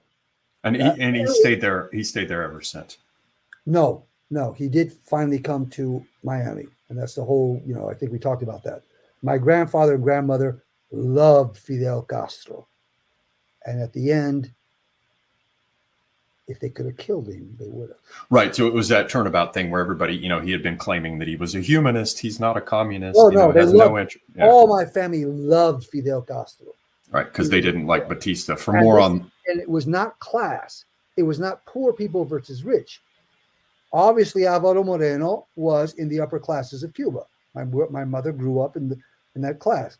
They loved, my abuela loved Fidel Castro. And I remember being in when I was in Santa Fe, her showing me pictures in magazines of how the Castro soldiers were butchered and stuff by Batista. She loved Fidel Castro. My grandmother, Maria Lola, loved Fidel Castro and died hating his guts. So for more on that, everybody can go back to that previous discussion on Cuba I mentioned, because Gerard goes into more detail about these things there. Okay, well then, are you up for taking some of these questions, sir? All right, this is the first one. But they know that my abuelo died in Miami, right? And my grandmother. My mother left first, and they said, "Oh, you're a bad Cuban. What's with you?" My mother saw the writings on the wall, and and with your discussion, I talked about what happened, how we knew that. But no, my grandmother and grandfather finally went in 1959, that whole immigration episode, and they thought they would come back and die in Cuba, and it was very depressing when they realized they were not going to go back to Cuba. Very, very depressing. And so both my abuelo and abuela died in Miami. Just so you know. Indeed, thank you. Okay, so we have a question here. This from Is Human Milk Vegan? I'm not going to hazard that aspect of the question in the name. It says, Semigag, which is of course for you, Gerard. Any information or news on the radio jamming coming from Cuba? I haven't heard about this. He says, she says, if I remember correctly, there was significant jamming, likely by the Cuban state, to prevent information being communicated outside of Cuba. I don't know if this is like shortwave radio or ham radio or something. Do you know what? No, I understand what the person is saying. This is always the case. This has always been a cat and mouse thing, right? They'll change the frequency. They'll do this. My cousin Armando used to go to the beach so that he could turn on the radio and listen to American music, right? He loved the Beatles and the Rolling Stones and all that. And so he grew up, right, loving American music or American and English music. This has been going on, this cat and mouse game, forever. So obviously, this would not surprise me. How significant is it in this present situation? I would imagine not very. I think the major issue is the internet.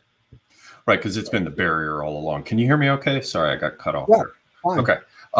Well, then we have a second question. This from Ojuara Onateac.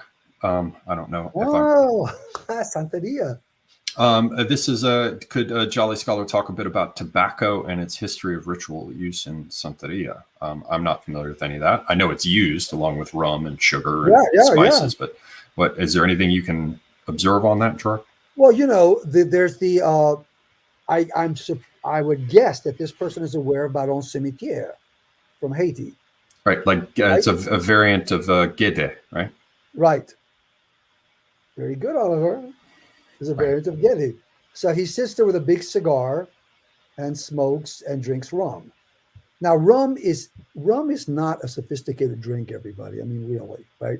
In Haitian, it's called grog, right? And in English, there's another word for it, but there was a song I used to love called Grog Moi. Oh, it's like grog. Right, grog. Is that what it is? Well, grog, like, talking about pirates drinking grog. Yeah. Grog is rum.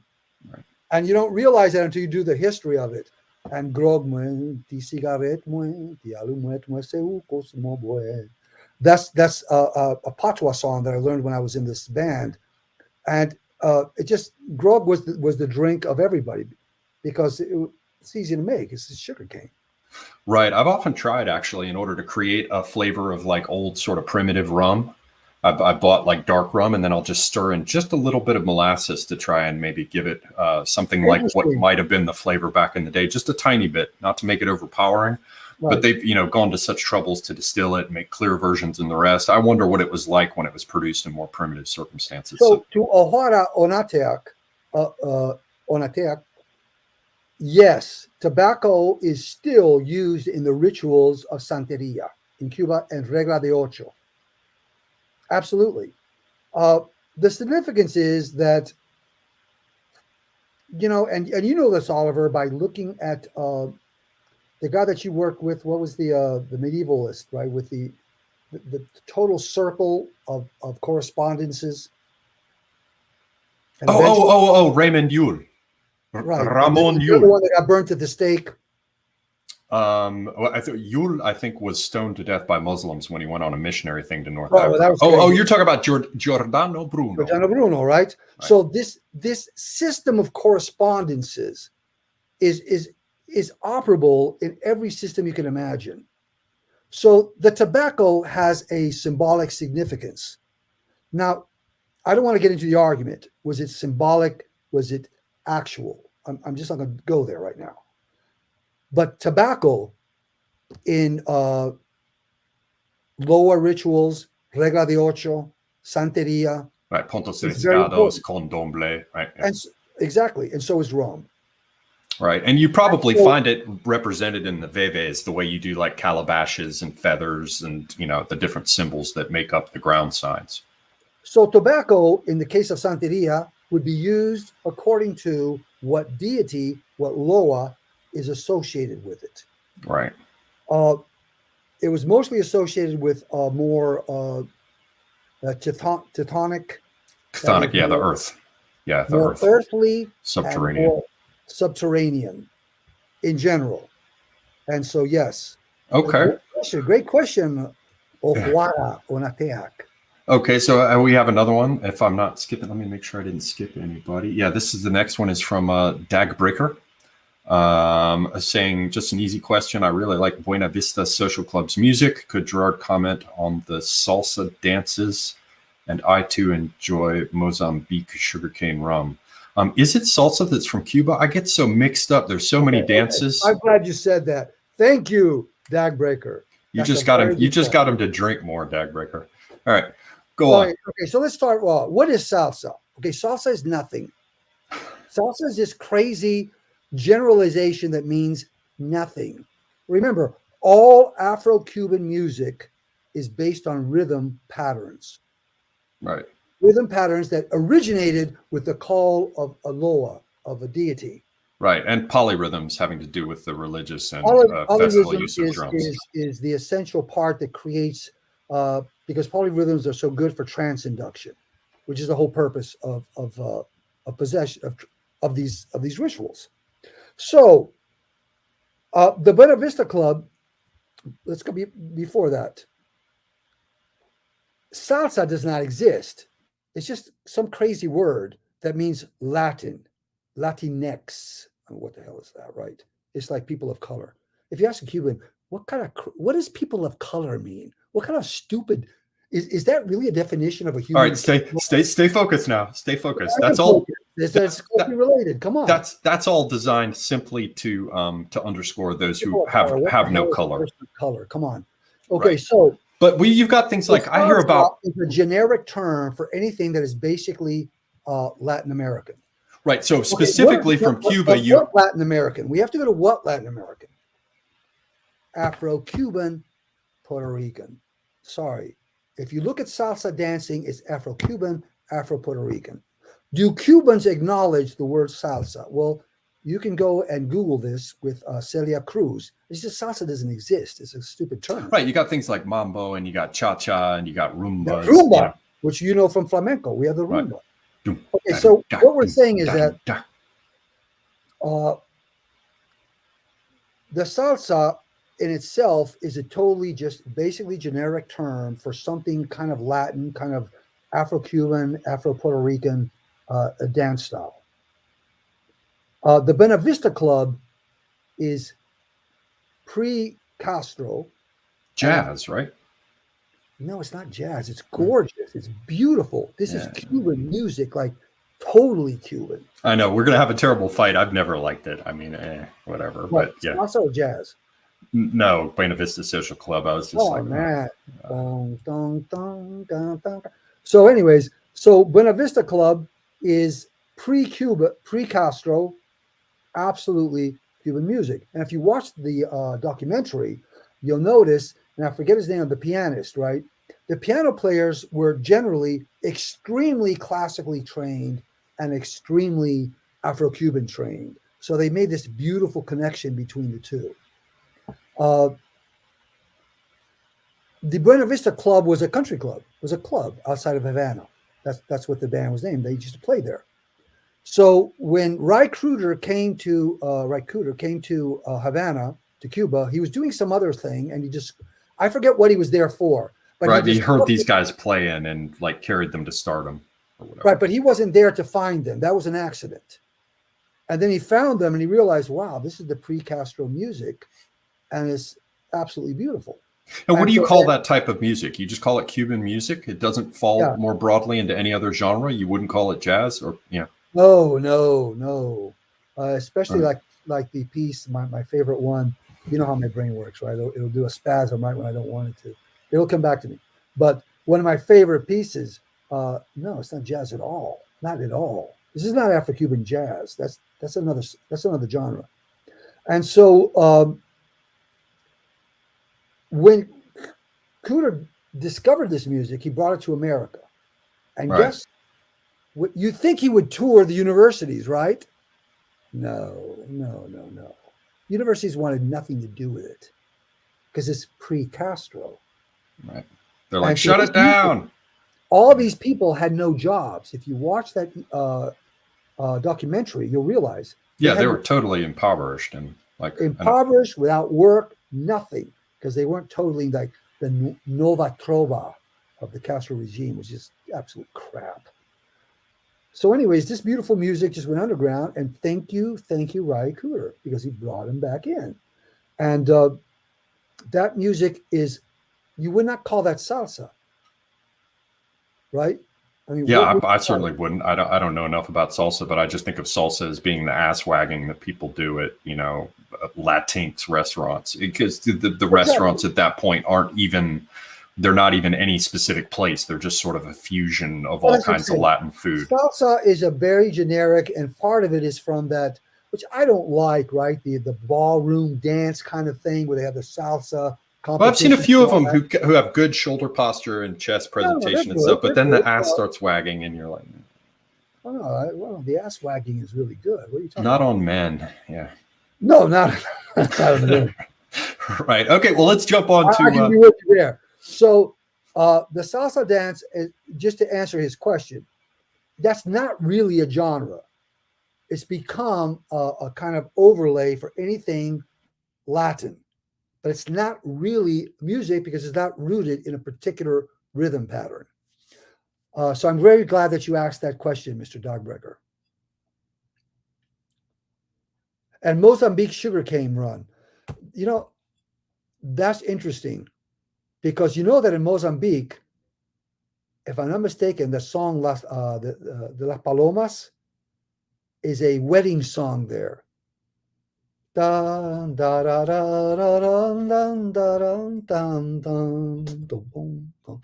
think it is. So Mozambique sugarcane rum. Mr. Dahlbreaker, you got me on that. I like that question. I don't know. Rum is made from sugarcane. It started in the Caribbean. But all he was doing was saying that he liked it. That's all. Required no comment. Perhaps you can try. That's a great thing to bring up. Like, how did we get there? You should try it yourself. Spaniards, I would say. The Portuguese, maybe. The Portuguese, right? But that's very cool. Mozambique cane rum. All right. Well, I'm gonna have to try that myself. You're just going to have to take one for the team, right? You'd be like, I'll do it for you. It's pure charity. Okay, we got another one from Robin saying, do you know anything about how Cuba is dealing with the CUF? The CUF is the slang for that respiratory ailment we're not supposed to discuss, or our channels will be deplatformed. Is the government using it as an excuse to crack down more, or are they trying to keep things running normally? Do you know anything about what's going on with COVID in Cuba? What a funny question. How could crack down more? I mean, what the hell? How could you crack down more? No, I would say that and the average Cuban is pretty young. I mean, look at in Africa. Nobody gives a shit about this ridiculous farce. Right, and probably many of them are. Okay, well, let's just stop there. Let's stop this topic there before you get my channel deplatformed. Come on. Let's move to the. Let's move to the next one. This one is. You can discuss that. That's what it is on your channel. You go ahead and do that. I'm not saying I disagree. I'm not saying I agree. I'm just saying discuss those things that'll get your channel taken down over on yours. Okay, this one is from Men Like Gods. He's saying China is behind the Haitian coup and destabilizing gangs because gold, oil, natural gas, and rare earth minerals were recently found in and around the island. Same with Cuba. Are they behind this? Have you heard any such thing? I have not.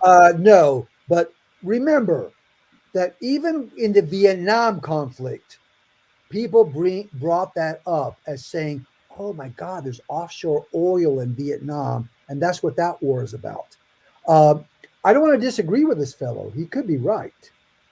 What I'm saying is that you don't have to get very complicated to understand that coups in Haiti and coups in Cuba are a dime a dozen. I would need a little bit more information to draw a conclusion.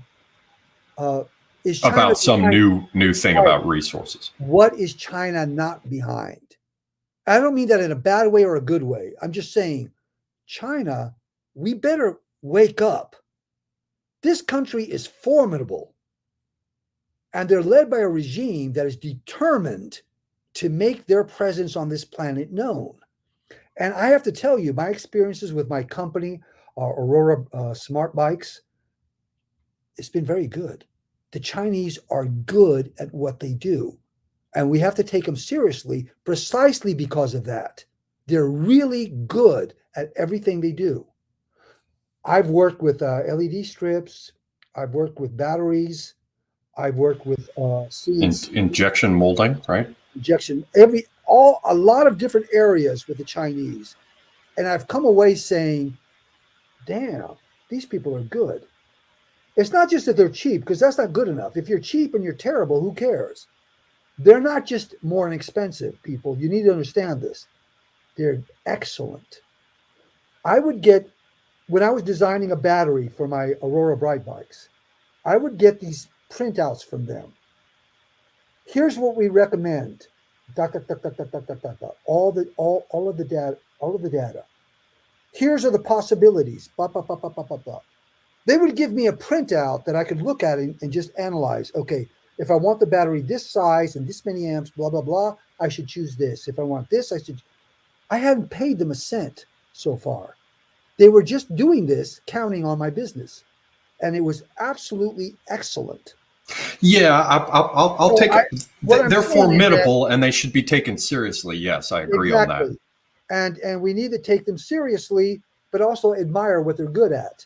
And just, if we got to fight them, okay, fine.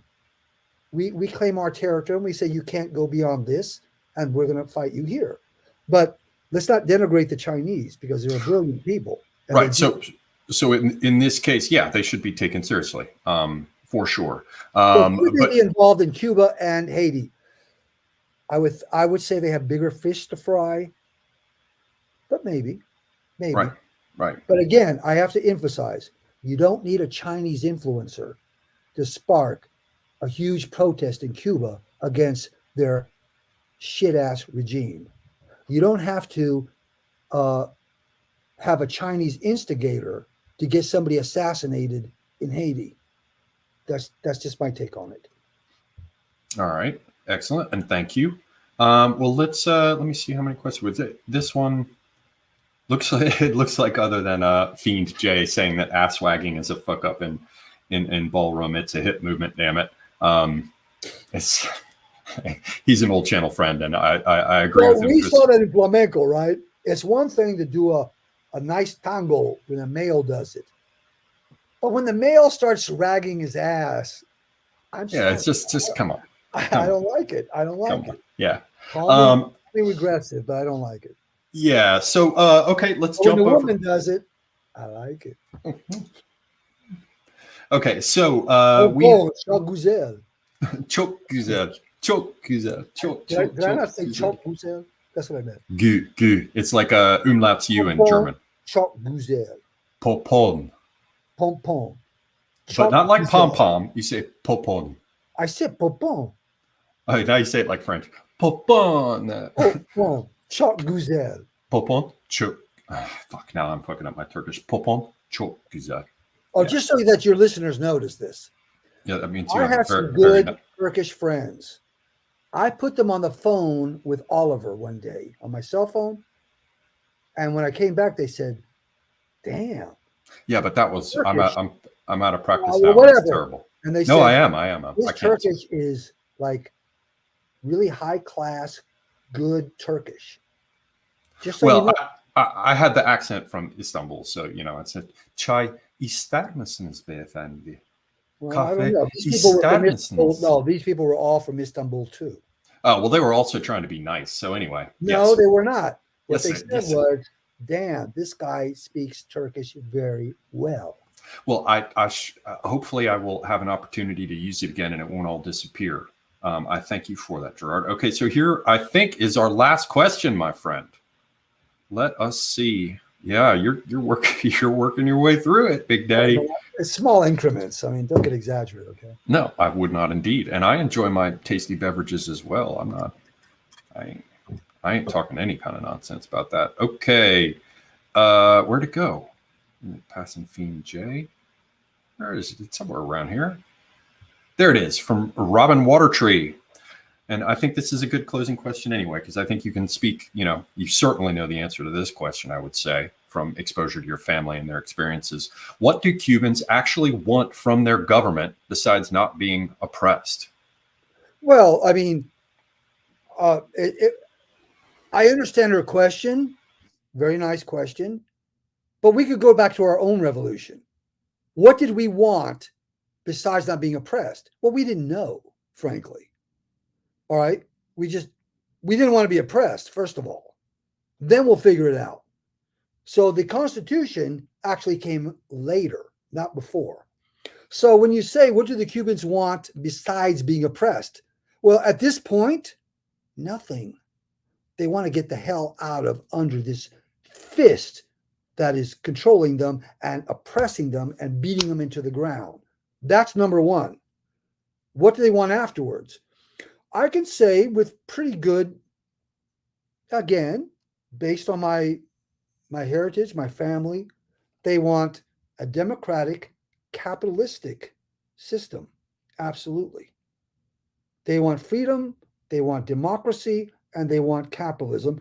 And of course, they want Judeo-Christian, with an emphasis on Christian Western civilization values, to be the center of their culture. I can say that without reservations. Absolutely. So you think that Christianity is still strong there? Huge. It hasn't budged. You can go to the upper classes and say, oh, well, okay, they're socialists, they're atheists. No, the Cuban population is still Christian. And if nothing else, Christian values. So I would say, in answer to her question, democracy, Western civilization, which means a basic Christian value system and enlightenment, the combination of Christian and enlightenment, which actually go together quite well. Damn, they don't have monarchists there? No, probably not. Right. Sorry, it's mostly a joke. Mostly. Well, I mean, there could be, but no, that's not foremost on their mind. Right. And capitalism. I'm sorry, you guys out there in the weird whatever blogosphere. Capitalism as an economic engine, holy shit, nothing works better. Now, do you need to control it to some degree? Blah, blah, blah, blah. We can argue about that. Right. But there is no economic engine to date that works as well as capitalism. Well, I don't want to wade into blockchain is interesting. We'll have you and I need to have a discussion on blockchain, because I'm just loving this. It just bores the shit out of me. That's the only problem with it. No. You see, you're a dear old friend of mine, which is the important part, right? And so I will always have time for you on my channel. certainly when it comes to, I know your logos and the rest, but the thing is, you need to go. There's a whole gang. There's like literally your channel would probably experience a huge upsurge in growth if you started going and talking to the Weasley libertarians. Now, I don't have anything against the core, quote unquote libertarian ideas. It's a very broad term, right? I know, but for the most part, they've been subverted, and they're suck boys for the communists. They basically they use libertarian excuses, as my friend Academic Agent said, in order to shatter everything that existed, and then the commies come in behind them, and they legislate that you're not allowed to put anything in its place. So they're handmaidens for the commies. Interesting. But you could not say that. But I don't think that. But I can understand that position, though. But I definitely understand the position. The libertarians would love you. Same thing with the Masons. Yeah, I can understand. The minarchists. The Masons pave the way for a right. Solve et coagula. Right. There is the minarchists would love you. You might not get along with the non-aggression principle people, because you do like to fight, as I could personally. Non-aggression? Yeah, the NAP. See, that's the only part you're missing. You're on the wrong planet. Right, but see, non-aggression is not a part of the planet. For my friends, channel followers, and the rest who don't know about Gerard, in some respects he falls into some boomer categories, but in other respects he distinctly does not. So yeah, but what I'm trying to say to you is non-aggression principle would probably not fit you, but the minarchists and all the guys going on, you got to understand there's a whole, it's almost a stereotype of people talking about Bitcoin and blockchain and anarchism and libertarianism. And so while the people watching my channel are not going to I do have some of this sort of libertarian streak people, because I have sort of individualist aspects that won't go away, so some of my early channel following is there. But I've just come to the point where I want to puke at most people who call themselves anarchists. I want to puke at most people, not of course you, who call themselves anarchism. Right. See, even that, it's just techno-anarchism. I'm like, that's like anarcho-pulco and like talking about BitChain. I got a great logo for that. I love it. All right. Okay. So, I'm going to have you back on to discuss things in future, because this is always fun. Although I'm a little put out. I woke up so late in the day that it's just too early for me to drink with you. So, it's kind of like we're like the Rutger Hauer and Michelle Pfeiffer and Lady Hawk. We're just good stuff. But any other questions, man? Your people are asking good questions. Did you got some more? No, and we're coming up on close. Let me see if there's one I might have missed a ways back. We might have time for one more, but I'm just scrolling through them. They're supposed to put a. We got comments, of course. Kaye Pirinha is karhatsa mixed with lemon juice and sugar. I like what Cato said. Cato said exactly right. What? Capitalism is not an ideology. Stop confusing it with that. It's a tool. You have a hammer. Oh, okay. But nobody came here this evening to fight with you about capitalism. Just so you understand. I saw. I like what you're just like you're like, I want to have a fight about capitalism. No. I'm just glad. I just saw that capitalism is a tool that any society needs to function. It is not an ideology. That is a brilliant point that people need to understand. Because Indeed. Socialists, like the fascists, incorporate capitalism, like the Chinese, who still call themselves communists, incorporate capitalism. Capitalism is a tool. It's like a hammer. You can build a shelf. You can nail somebody to a cross. You can smack somebody's head. All right, it's just a hammer. It's a tool. Right. It's not an ideology. It has no inherent design or purpose. But of course, you can. I would assume that you can see the ways in which even people who claim to be capitalists and who are not, strictly speaking, truly capitalist, will slap the capitalist label on their globo homo ambitions and use it as a stalking horse, right? So, it's not just commies who are mischaracterizing what capitalist is. I mean, there are all kinds of people in the United States who are rhinos who claim to be capitalists and all the rest, and all they do is create more and more regulation. Right, so they're fascists. No, exactly. Capitalism is a tool. It's not an ideology. There we go. Well, thank you, Cato, for saying. Here, I'm just going to go ahead and post it. Thank you, Gerard. Gerard likes it so much. Just before he goes ape shit and starts to get into an argument with me about capitalism. All right. So yes, for those who might not have known, capitalism is a tool that any society needs to function. It is not. It is not an ideology. Okay. Bravo. Well said, Cato. Bravo. Okay, I don't see any further questions there, Gerard. So in addition to, first off, give you an opportunity, anything that you didn't cover that you want to. And thank you very much for having come on. This is something I wanted to know more about, and all this has been helpful. Anything that you didn't cover that you want to, and then the only other thing I would say is cover again your channel, so people will know where to find you. Maybe your Twitter. I know you don't use it much, but you're getting a little more active there. 888 on the YouTube and .com, which of course is my my page. But also, I would take a look at Society for Music, Ritual, and Experience. I'm developing a course on the relationships between music, ritual, and experience. So it's called the Society of Music, Ritual, and Experience. People might be interested in signing up to take that course. And I have a few classes that I've, in fact, they're on my Jolly Scholar, channel on YouTube, and you can just listen to them. There's a couple of free classes, so you can get an idea of where I'm going with that. And so you're going to be rolling that out as a more organized sort of project. I'm working on that to finish the whole course, but it's not finished yet. But you might find it of interest. And I have a few, the first 2 classes I have for free, and it's on the Society for Music, Ritual, and Experience.org, and it's also on YouTube.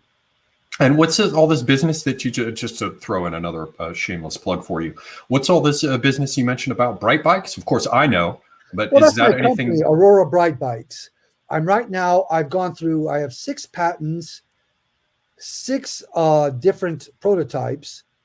And the final one is coming down from a friend I'm working with in Canada. My gosh, I have so much to say about that because I'm tying it in with gaming, with NFTs, but it is a bicycle in the real world. It is a bicycle in the real world that is connected with the Internet of Things and the IoT.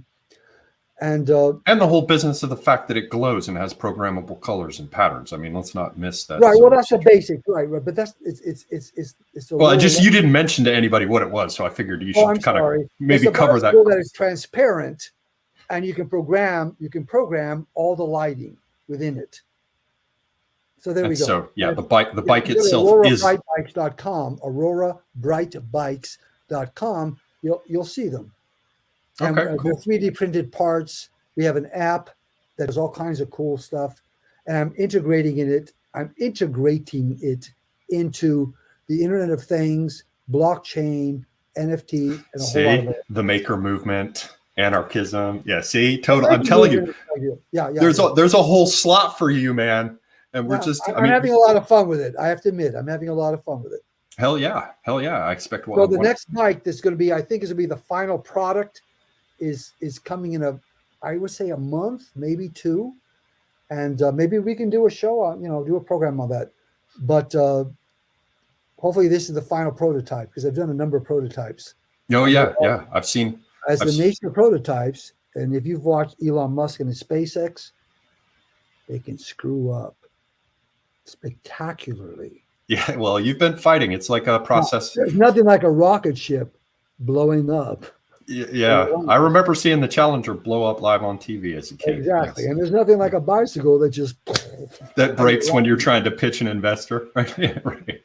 But they're looking better and better. You've been it's like a Japanese sword. Hammer and fold.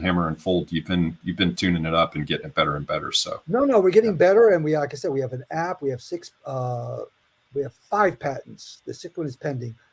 And yeah, thank you for bringing that up, because I kind of forget that I'm even doing that. I'm so involved now. Well, it's the usual thing, somebody who has their finger in like 10 different pies, you often half forget, one of the ones like me. I got to finish my damn translation. Yeah, thank you for bringing that up, because it's a big part of my life too. Yeah. Well, thank you for being on. I am just going to go ahead and call this out more specifically for you. Your Twitter, if anybody wants to follow Gerard over on Twitter, the account name is at JollyScholar888. No spaces underneath. That's JollyScholar888. And if you want to follow him on YouTube, the channel name is JollyScholar888 once again. And then the other one, let me just pull these up so you get them straight from the horse's mouth. Let's see. Here in just a minute to be under the 2-hour max, but let's see. Society for Music. What was it? Society for Music, Ritual, and Experience? Yeah, smree.org. But it's also on the Jolly Scholar. They can take a look at the courses. I've got a few classes on there that are free that they can just take a look at, see if they like them. Okay, and then the last one, what is it? AuroraBrightBikes.com? Oh, AuroraBrightBikes.com, exactly. All one, no spaces, AuroraBrightBikes.com. Okay, well, that covers it then. Gerard, thank you very, very much for coming on. Oh, yeah. Buy book now. Oliver Exactly. Barron, buy book. It's excellent. Oliver is an excellent writer. And so I have it there under my Bacardi, because, between drinking Bacardi and reading Oliver was... Absolutely. What else could be more fun? Oh, and then before we sign off, because we're about out of time, I'm just going to show John Goris's picture. He sent me again. Great. Yeah, he's a truly a freakazoid. I love it. I'm going to have a collection of his artwork by the time this is all done. Oh yeah, and again the book he sent, which I still enjoy. Yeah. That's a lovely one. Who knew that this kind of pulp fiction is still around? Do you remember like the Punisher series? And all right. Okay. So yeah, thank you, ladies and gentlemen. Thank you. Oh yeah, Mystery Grove, by the way. I'm busy reading my Mystery Grove books too. As a matter of fact, I go through them and I find the errors in them, and I then write to them with corrections. So hopefully by the time I'm done with the Mystery Grove books, all of the OCR errors in the text will be removed, because the editor in me cannot stand them. Okay, ladies and gentlemen, Central Academic Agency said that picture is disgusting. So he doesn't like John Goris. Okay, ladies and gentlemen, thank you all very, very much for your time. Happy to have you here. Gerard, thank you for your time, sir. Until next time, I am Semiagog, and I am over and out. Bye.